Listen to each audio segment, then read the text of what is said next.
今天的话，有好几位小伙伴转发了一个视频号啊，还有一个公众号给我。陕西省有一个叫爱上阳光心理咨询的一个机构，说他们成立了一个研究院，叫性倾向扭转治疗研究院，听上去好高大上，专门治疗各种各样的同性恋、跨性别和性少数。我们爱上阳光呢，也在2024年的7月份，也就是今年7月份，终于通过了国家的审批，成立了青少年性取向扭转的研究院，专业在去做这样的一件事情。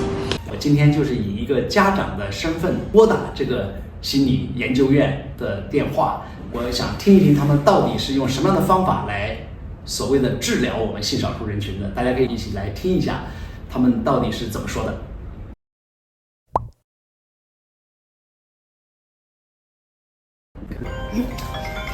喂，你好，我是咱们这个爱上阳光的心理咨询老师，我姓刘。那你在网上也搜过，网上搜出来的结果应该好的可不多吧？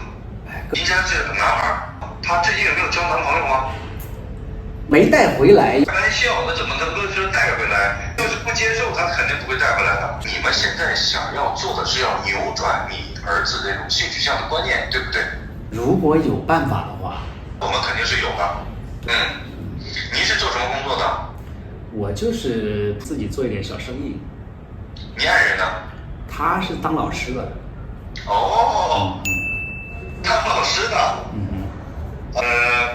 如果说是这样的话，那我就明白了。我这么跟您说，我们接手的案例当中孩子确实是很优秀，对吧？研究生毕业，是吧？10个家庭里面至少得有4、5个，就是家里要么有高官，要么就是老师，就这种家庭最容易让孩子出现问题。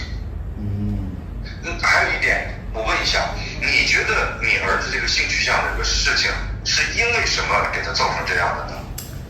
我也没想清楚啊，这么清楚？对，我们都也还是比较爱小孩啊。好，我来给你普及一下，好吗？好的。第一，在网上搜最多的其实是同性恋是怎么造成的。第一个，先天，这2个字你应该会很有印象。什么叫先天？也就是说我们家族基因遗传才能叫先天的，对不对？这就牵扯到基因问题。那好，这一条其实是很多关于同性恋的一个最主要的一个知识点。那么家长这个时候想要判定我们的孩子是不是先天家族遗传的，你只需要在你的近3代，你兄弟姐妹、你爱人、你父母以及你爷爷奶奶那一辈儿，往上数，只要说这3代里边没有出现过同性恋，那么这个先天遗传就不存在。你可以想一想，对，不光是没有听说，如果说真的有，那么就不会有你们这一代了。同性恋的人很简单，你看就像你儿子一样，他是个同性恋，那他就不会找个异性，对吗？他不会找异性，就哪来的下一代啊？我不知道这个老一代的会不会他们可能也藏起来什么之类的，结婚也是有可能，是吧？张先生，这件事情其实可以很好的评断，就像你父辈那一辈，再加上你爷爷奶奶那一辈，你告诉我，他们那个年代有那些闲工夫去往这方面去考虑吗？就是我当饭都吃不饱了，我还想着同性恋，开什么玩笑？哪有心思去想这个？但你觉得这个孩子这个情况到底是怎么造成的呢？我明确跟你讲，我为什么刚刚提到说你爱人是老师，我说为什么？你应该就能知道。我也跟你强调过，我们接手的这些案例当中，很多家长都是因为家里有当老师的，甚至是说企事业编制的那些高管就是这些家庭往往最容易让孩子出现问题。那么好，我刚才说给你普及，第一个先天遗传，这个咱们可以完全去排除了。你们都没有，你儿子就肯定不是，更不要提什么基因突变。那美国大片看多了吧，绿巨人基因突变，那还都是通过注射那个超级战士的血清，变成美国队长，变成了绿巨人，那都是外界因素给他造成的，那叫基因突变。那咱们中国人哪有那么多基因突变所以这个观念就不存在，它也就不是先天的。那么不是先天，就剩下2个概念：一，家庭环境因素；2，社会环境因素。那么从我们这么多年接手的案例当中，可以明确的判断出80%的孩子性取向发生转变都是因为家庭环境因素造成的。那我这个强调一点，性取向发生的转变，我们称之为叫心理创伤应激障碍。我们总结就4个字：心理障碍。他肯定是说，在他这个家庭原生态家庭里面受到了心理创伤，只不过这个创伤的点不一定就是因为多大的一件事情，可能是因为一件小事情，都可能对孩子造成心理创伤。只不过这个点你也不知道，我也不知道，因为这个事情是他深藏内心的一个秘密。只有是说跟他建立友好的沟通，然后能够聊得出来的东西，这些事。但是他有的人，你看像我们正常的人情况下，不会往其他的方面去转变。但是有的孩子他经不起这样的一个打击。为什么有的孩子出现焦虑、抑郁、厌学，跟家长青春叛逆期那种反抗的一种情绪，离家出走的这些孩子，就是因为心理这个幼小的心灵受到了打击，只是表现的症状不一样罢了。我看您写的那个26岁的研究生，整个持续了10个月，是吧？是的。现在他能够达到一种什么样的一个状态呢？我不知道你那个后续你有没有看啊？看过他的后续了吗？我没有看到哎。你知道他的后续是什么样吗？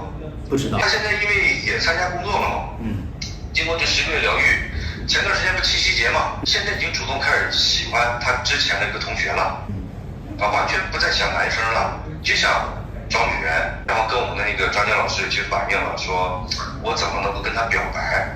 因为他以前跟男人在一起时间太久了，都已经忘记了如何跟女孩子去表白了。跟我们老师问，老师七夕了，我应该怎么去跟他表白呀？我怎么去做呀？然后我们老师问他，你是打算追求他吗？他说是的呀。那你是想用礼物还是以这个金钱的方式？他说哎呀，礼物，他现在有点懵，不知道该怎么选。他说还是发钱吧。那就很简单，520嘛。但是他自己最后给人发了多少钱呢？发了521块钱。我们老师告诉他发了520，他给人发了521，知道什么意思吗？不知道啊。520就是我们统称的520，跟521是还有一个差距在，就是520可能就是真正意义上就是说520这个节日，而521就是我爱你的意思。我这么跟你讲啊，他是个男人，他找了个男人跟他俩恋爱，就是这样。两个人，但是这里面他会有一个角色啊，两个人一定是有一个扮一公一母，就是有的是扮演这个零的角色，就是女性的这个角色。你要搞清楚你儿子在里边扮演的是1还是0，也就是男人还是女人。那没有问过。这个你不用问，这个是你问不出来的，你只能是说从他的日常行为当中去能发掘出来的。如果是个1还能好一点，如果是0。那就很麻烦，就说白了就是得玩的那一方，因为我们案例见多了嘛，扮演0的那一方真的是没有什么好的结果。第一，吃药什么雄性激素的药，阻断雄性激素，吃刺激雌性激素，就是想让自己变成女性。退一万步来讲，怎么能够接受得了这种事情？你家里就这一个孩子吧？就一个孩子呀。你说你能接受吗？为什么要去接受？而且他这个路不是正确的路。我们不做线下。你们不做线下。你就是来，你每次都来，我们都不接待你。为什么我们不做线下？就比如说我们要做这件事情的前提，你确定要不要做，或者是你来我们机构来考察一下，你来我们欢迎，当然可以。但是说确定好了要做这件事情，你需要让我们去做线下，对不起，我们不做，除非我们做这种私人定制，一个方案30万。起步就是30万，这只是起步。就是我们老师什么不干，天天吃住在你家里头，单独的面对你孩子。什么时候孩子好了，我们什么时候老师撤。这叫私人定制。但是如果说不做私人定制咱也没有那么多钱，那咱们就做线上。因为什么我跟你说一遍，线下你每次让孩子来到跟我们专家老师去面对面去聊这些事情，我告诉你聊不出结果。他不会袒露心声跟你说这些话的。但是我们做线上，通过微信电话的沟通，1次2次就可以，因为我们老师他都是有他自己的方式方法来打开孩子的内心，知道吗？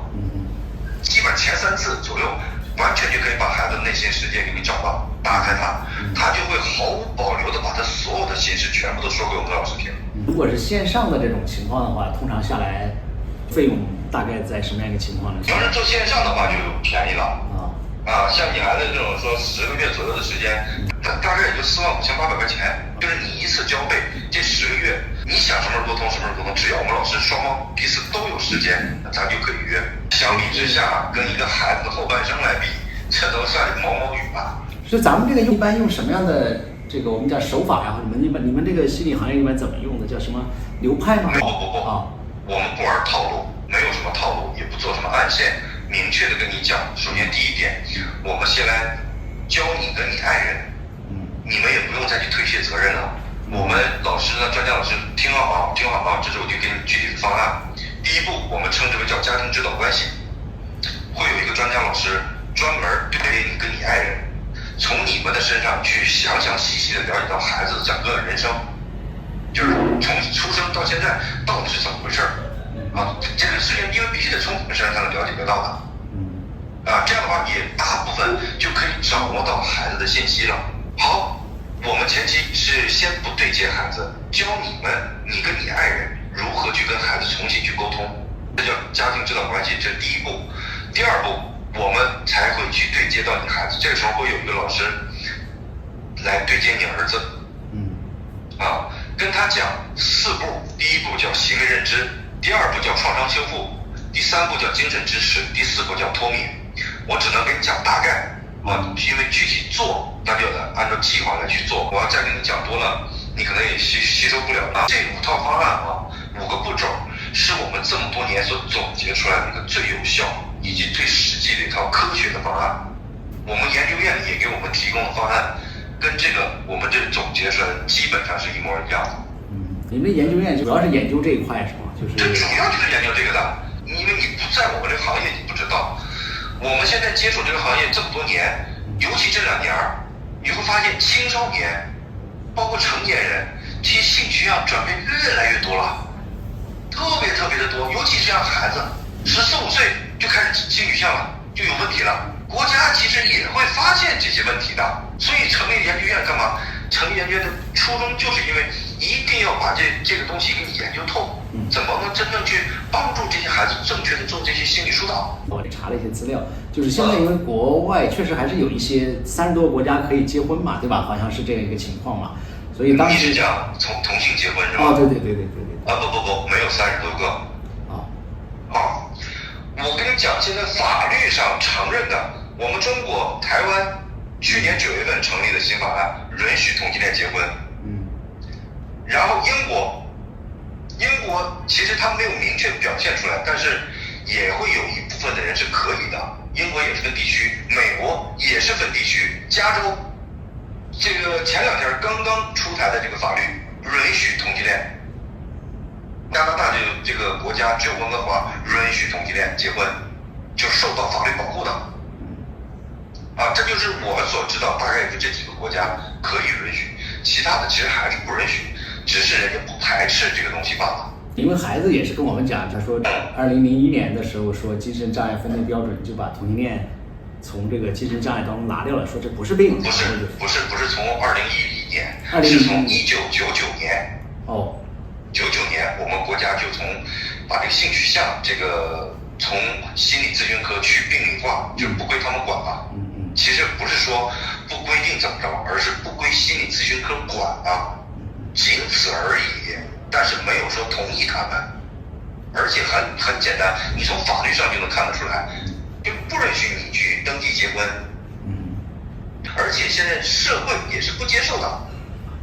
出去找工作，现在他身边的同事可能不知道，单位不知道，我明确告诉你，单位一旦知道了，基本上单位是不会接受同性恋的。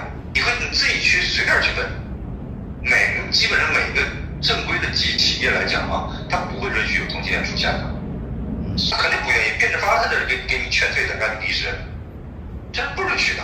他们所说的都是呈现在什么？他们自己的完美主义当中。你发没发现今年这个法国奥运会开幕式上出现的这些东西，你听到了没有？全世界的人怎么评论吗？我告诉你，全世界人都在批判，包括法国人民自己都在批判。他们讲的是什么？两个主题：一，女性人权；二 LGBT 是什么意思？是指4种人：一，无性别者；二，同性恋；三，变性人；四，还有就是那种双性恋。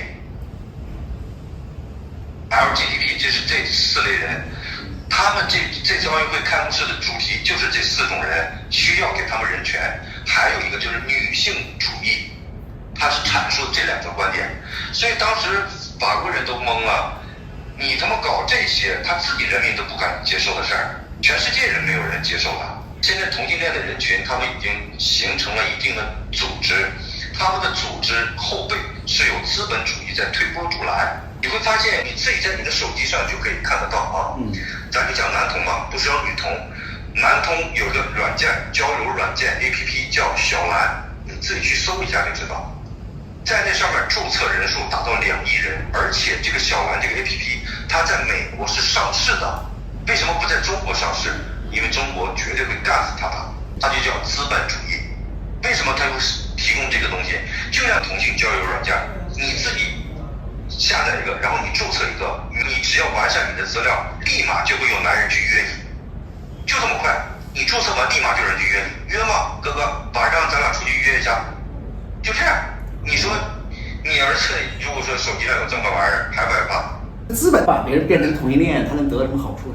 就比如说，我举个最简单的例子，咱们讲香奈儿、GUCCI 啊、迪奥、圣罗兰、CK 这些奢侈品。我问你，这些奢侈品主要的消费人群是什么人群？一般女生买的多吧？对喽，对吧？女人的是占了主要的一些市场，很大一部分，可能占60%到70%，甚至比男人都疯狂。这就是当年资本主义推波助澜所造成的。就是在咱中国封建社会那个时候，女性哪有人权呀？不能讲人权吧，对吧？那为什么让他们的资本一包装，现在的中国女人多认这些东西啊？能给她带来什么？那女人现在都翻身都没马歌唱了，我操，他们都花高价钱，花3000、5000、几万块钱去买那些奢侈品，他挣的就是这份钱。但是同性恋这个东西，你会觉得他有什么钱可挣，是吧？我告诉你，这个东西里面有很多它可以有很多些营生在这里面。比如不管是男人也好，开房，他需不需要出去开房，对吧？生计用品啊，润滑油啊，男性的、女性的生殖器呀，这些东西他需不需要去购买？所以这些里面隐形的这些东西很多很多，雌性激素的药物、雄性激素的药物，这些东西你说在咱国内有卖这些玩意儿的吗？中国药厂能生产这些东西吗？这不都是靠美国的吗？那些药物还死贵的。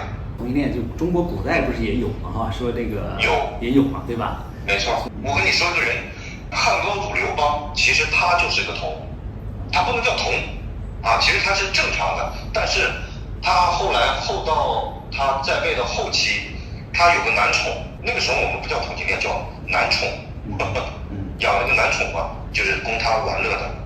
我的意思就是说，如果古代也有的话，那就跟后期的这个资本的这种关系也不一定是。但是没办法，现在这些东西确实就是有资本再去资助他们去做这些事情，真的。还有一点，你比如说，现在很多同性恋人，他们都会建立工会，因为同性恋的人嘛，家长都不愿意去接受啊，都想让你去转变。他们成立工会干嘛？就是来对抗家庭，跟你们家长对着干，给你们找案例，能理解了吗？刚才我们中午的时候来聊一个客户，他就把他们这个组织的一个人员，2个人都是同志带回家，这个家长就想要花私人定制钱去他家里管他这个孩子，可是我们那个张教老师是不会去的。为什么？因为我们张教老师要对抗的是他一个组织，对我们老师来说是有生命危险的。你就是给我300万，我也不会去，没准当去了人家组织把我们老师杀了的。你说这种可怕不可怕？这已经上升到不是钱的问题了。刚才讲那个费用啊，就是你那个费用通常是怎么收的呢？是一次性收费，我们是要跟你签合同的。这个签完合同以后，他会能够保证效果吗？比如说我的儿子交给你了，交完以后，是真的你们能够承诺说通过你们这个？对呀、要不然我们给你签的合同是干嘛的？就是签的合同，你10个月好了，皆大欢喜。你哪怕给我们机构送面锦旗，当面感谢我，你给我送点土特产，我们欣然接受。如果是没好，没关系，合同上面有明确注明无效退款，这些钱我如数退还给你。所以这个好了的是怎么去评估的？我们能保证你的儿子最后可以交往女性朋友，至于跟谁结婚，我们是保证不了的。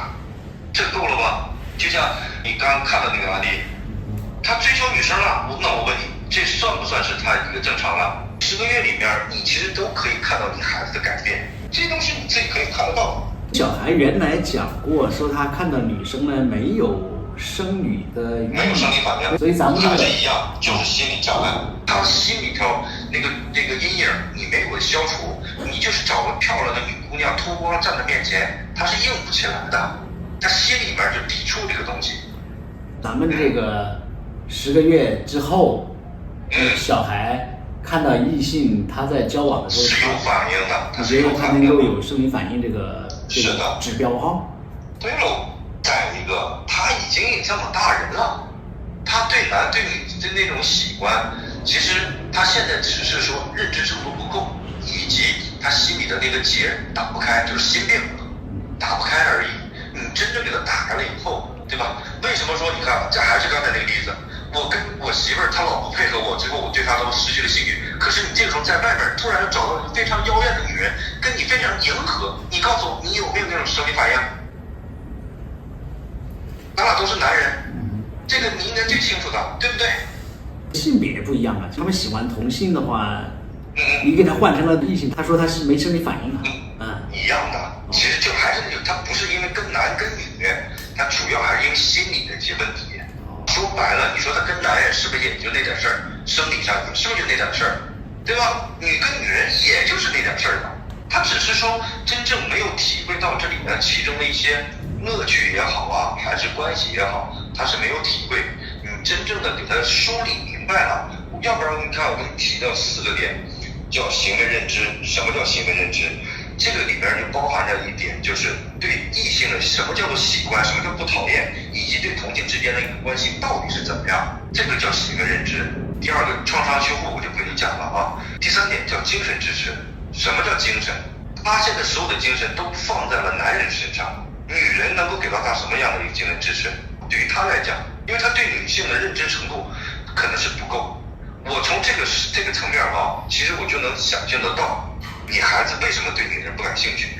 可能这就是因为你爱人，因为你爱人是老师，他把他所有的好的耐心全部都给了他的学生，到了自己家的孩子的时候，他可能就没有那么多耐心。我爱人还可以哦，他对小孩，我告诉你啊，你觉得还可以，但是对于孩子来说可不一样。你一说你爱人是老师，我当时就笑了，因为我们见过这样的案例太多，光我手里就有3个，现在都觉得自己没有问题啊，我对孩子的教育很好啊。殊不知，当我们跟孩子聊完以后，孩子明确讲出来了，就是因为他妈当时逼得太紧啊，或者对他的那种管理不正确啊，给孩子造成了这样的一个心理的阴影。刘老师，你是什么样的契机，就是做这个性取向研究啊？随着社会的发展，需要这个行业的出现，我们也是响应国家的政策号召。从最早我们成立的时候，其实做的是线下。我不瞒你说，我们刚开始也没有走对路，做的是线下。做了一段时间，就是因为孩子来线下就到我们这儿跟我们聊啊，就发现很不顺畅。所以为什么我说我们坚决不做线下，原因就在这儿，因为我们当时做过是失败的，后来我们才改了做线上。因为从我们的客户人数就可以看得出来，我们刚成立那几年，每天可能也就1、2个来咨询的，越往后越来越多，越来越多，能理解吗？原来可能就1、2家，现在全中国已经有5家了。因为为什么只有5家？因为是会做这些转变性取向专家老师人数不多，因为这个东西你得持证上岗嘛。会这个性取向的全中国一共就只有1.4万人。就做性取向校正的这个咨询师是需要单独做一些培训和考试吗？是的，它不是说我学了心理学就能做这件事情的。这个性取向只是心理学的其中一门儿。你想，这个东西会这样人的只有1.4万人，而且这1.4万人里有大概1半的人是不在这个行业里面。说白了，干这个东西你得需要养家糊口啊，你得找对机构，机构好了，你才能跟着人家有工资拿。有一家机构5月份刚刚成立的，所有的流程包括过程全部都在模仿我们家。他只能模仿，因为真正你得去做，你得帮着人家孩子去纠正啊，你纠正不了，人家肯定是要退费的呀。最后这家机构已经做不下去了，他是我们亲眼见证的。他们刚成立之初就是派了奸细到我们这学习，学完了以后开始照着我们的所有的流程去搬，包括我们的合同他都跟我们一个字儿不差。你想想，他都学到什么程度？后来我们也不管。因为知道你只能学到皮毛，真正后端的一些事情你们是做不来的。结果这2个月下去以后做不下去了，看着他消亡，因为他们没有这样的人才在这里边，也没有研究院。现在全中国5家做这性取向机构，只有我们是唯一的一个跟国家研究院成立合作的一个关系，而且我们是控股。这个研究院是主要是什么样的一个机构来？研究院你不知道吗？研究院很简单，国家成立的一个部门。你儿子读过研究生，对吧？研究生在就读期间，你必须得到研究院去参与学习研发，就是国家提供人才的机构。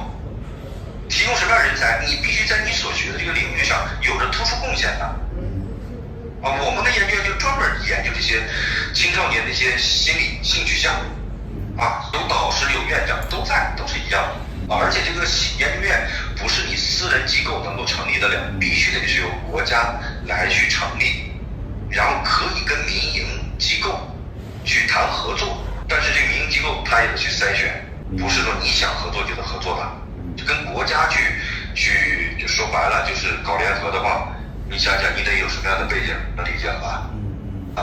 全中国只有我们1家有研究院在厦门，不过我们也正在谈第2家。打算在上海在成立，也要去谈合作。这件事情我们也是在洽谈的过程当中，可能在不久的将来也会成立了。我小孩就说这个不属于心理疾病，他说这个心理咨询机构如果给孩子去改变他的性倾向的话，他说这个政策上不允许的。没有，他所说的是医院，他去的新医院。现在全中国所有的3甲医院都有心理咨询科，但是他们对性取向是没有办法去做改变的。为什么？就是我刚才说过，从1990年国家已经把这个从心理咨询科去病化，不归他们管了，就这么回事儿。这个可没有说国家是不允许啊，这个可没有，绝对没有的。孩子一定会找这些背道而驰的理论来去支持着他，告诉你们，让你去接受他，能理解吗？我跟你说，你可以跟你爱人说，这点我不反对。但是这件事情，如果你真想去做，我的建议现在不要跟孩子去讲。这是我们所有的案例，我们都不建议跟孩子去讲。如果说孩子自己主动提出来，他想要去转变，那可以。如果说孩子不想转变，那我们千万不要跟孩子去讲。我们给你找了个机构来扭转性取向，千万不要做这件事情。一旦做了，80%到90%，最后的结果就是孩子不配合啊。你要是跟你爱人去商量具体的事宜啊，这个我不反对。